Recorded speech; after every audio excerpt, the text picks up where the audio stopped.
Hi plan lovers. ഇന്നത്തെ വീഡിയോയിൽ നമ്മൾ പരിചയപ്പെടാൻ പോകുന്നത് ഫിലാഡെൻഡ്രോൻ്റെ കുറച്ച് കളക്ഷൻസ് ആണ്. ഒരു 4-5 പ്ലാന്റ്സ് ആണ് ഞാൻ ഇന്ന് പരിചയപ്പെടുത്തുന്നത്. അപ്പോൾ എൻ്റെ കളക്ഷനിലുള്ള ഏതാണ്ട് ഒരു വർഷം തൊട്ട് 2 വർഷം വരെ പ്രായമുള്ള കുറച്ച് ഫിലാഡെൻഡ്രോൺസിൻ്റെതാണ് നമ്മൾ പരിചയപ്പെടുത്തുന്നത്. ഓക്കെ, അപ്പോൾ ആദ്യം നമ്മൾ പരിചയപ്പെടുത്തുന്നത് ഗ്രീൻ കോങ്കോ. ഇതാണ് ഗ്രീൻ കോങ്കോ.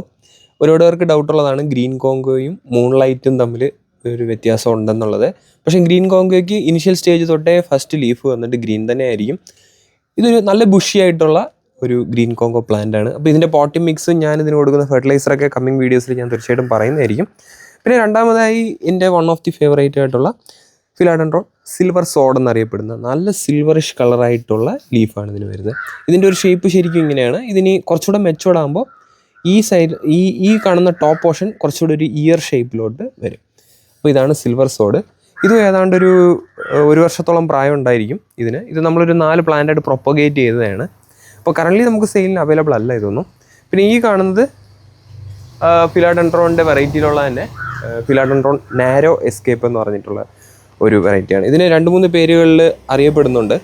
അപ്പോൾ ഈ കാണുന്ന എഡ്ജസ് ഇതിനെയാണ് ആ ഒരു നാരോ ഫോം എന്ന് പറയാനുള്ളൊരു കാരണം.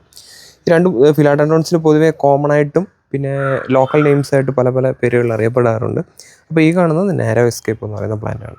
പിന്നെ നമ്മൾ ഈ കാണുന്ന ഫിലാഡെൻഡ്രോൺ വെറൈറ്റി ഫിലാഡെൻഡ്രോൺ മെക്സിക്കാനം എന്ന് പറയുന്ന ഒരു വെറൈറ്റിയാണ്. ഇത് ഈ ലീഫ് ഭയങ്കര ബ്യൂട്ടിഫുൾ ആണ്. കാരണം നിങ്ങൾക്ക് ഒരു മെച്ചുവേർഡ് ആയിട്ടുള്ള ലീഫ് നിങ്ങൾക്ക് ഇവിടെ എടുത്താൽ കാണാൻ സാധിക്കും. ഇതിൻ്റെ ലെങ്ത് എത്രത്തോളം ഉണ്ട് എന്നുള്ളത്. കൂടാതെ തന്നെ ഇതിൻ്റെ ടോപ്പ് പോർഷൻ ഇങ്ങനെ ഒരു ചെവി പോലെ ആയിരിക്കും ഉണ്ടാകുന്നത്. അപ്പോൾ ഇതിനും ഏതാണ്ട് ഒരു വർഷത്തെ പഴക്കേ ഉണ്ടാവുള്ളൂ. ഇപ്പോൾ ഇത് നമ്മൾ പോട്ടിലിരിക്കുന്നതുകൊണ്ടാണ് ഈ ഒരു ഗ്രോത്തിൽ നിൽക്കുന്നത്. ഇത് നമ്മൾ തറയിലോട്ട് മാറ്റിക്കഴിഞ്ഞാൽ നല്ല വൈൽഡായിട്ട് ക്ലൈംബ് ചെയ്ത് നന്നായിട്ട് വളരുന്ന 4 ഫിലാഡെൻഡ്രോൺസ് ആണിത്. അപ്പോൾ നമ്മുടെ ഇനി ഒത്തിരി ഫിലാഡെൻഡ്രോൺ കളക്ഷൻസ് ഉണ്ട്, യുണീക്ക് ആയിട്ടുള്ള കളക്ഷൻസ് ഉണ്ട്, വെരിഗേറ്റഡ് ആയിട്ടുള്ള പ്ലാന്റ്സ് ഉണ്ട്. അപ്പോൾ ഇതെല്ലാം നമ്മുടെ കമ്മിങ് വീഡിയോസിൽ ഞങ്ങൾ തീർച്ചയായിട്ടും ചെയ്യുന്നതായിരിക്കും. അപ്പോൾ വീഡിയോ ഇഷ്ടപ്പെട്ടിട്ടുണ്ടെങ്കിൽ നമ്മളൊന്ന് ഫോളോ ചെയ്യുക, ഞങ്ങളുടെ കൂടെ കൂടിക്കൊള്ളുക. അപ്പോൾ ശരി.